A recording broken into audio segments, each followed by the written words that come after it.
Dans une grande villa luxueuse aux murs immaculés, la famille Diarra régnait avec puissance et arrogance.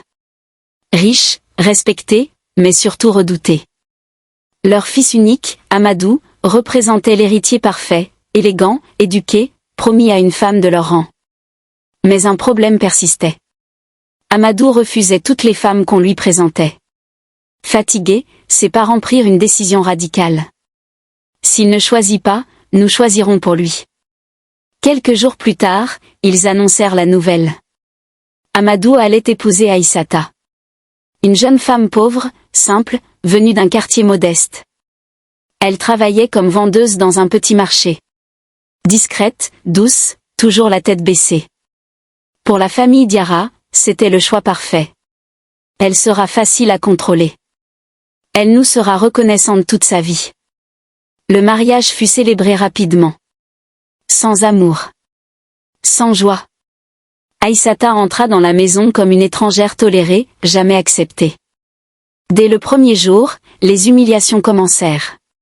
Tu ne sais même pas tenir une fourchette correctement? Regarde-la, elle ne mérite même pas cette maison. Aïssata ne répondait jamais. Elle encaissait. Silencieusement. Même Amadou restait distant. Indifférent. Mais quelque chose chez elle troublait. Son calme. Sa dignité. Son regard. Elle n'était pas brisée. Après quelques mois, la famille décida qu'elle devenait inutile. Elle ne nous apporte rien. Il est temps de la renvoyer d'où elle vient. Ils organisèrent une scène. Un soir, devant toute la famille réunie, la mère d'Amadou lança. « Tu n'es pas digne de porter notre nom. Fais tes valises et pars. » Silence. Tous attendaient qu'Aïssata pleure. Supplie. S'effondre. Mais elle leva lentement la tête.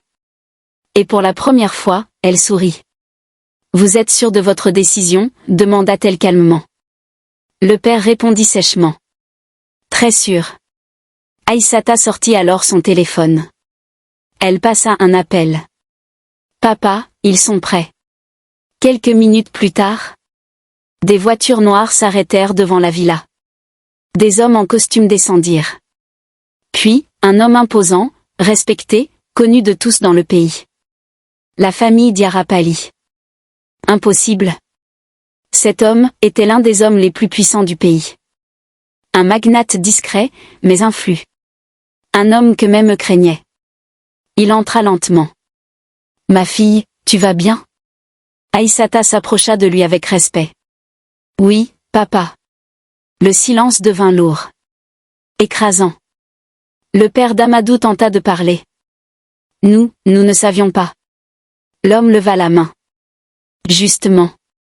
Vous ne saviez rien. » Il regarda autour de lui, froidement.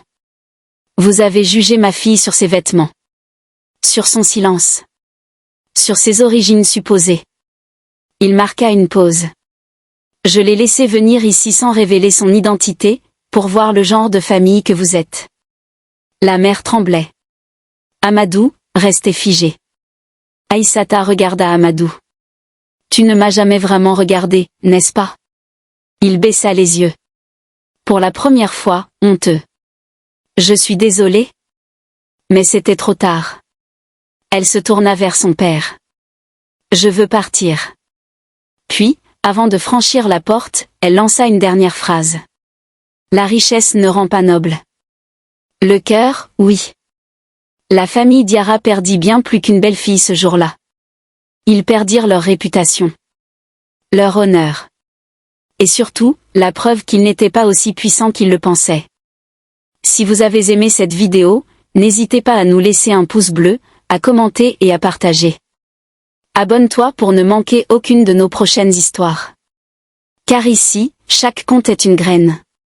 Et chaque graine peut changer une vie. Merci.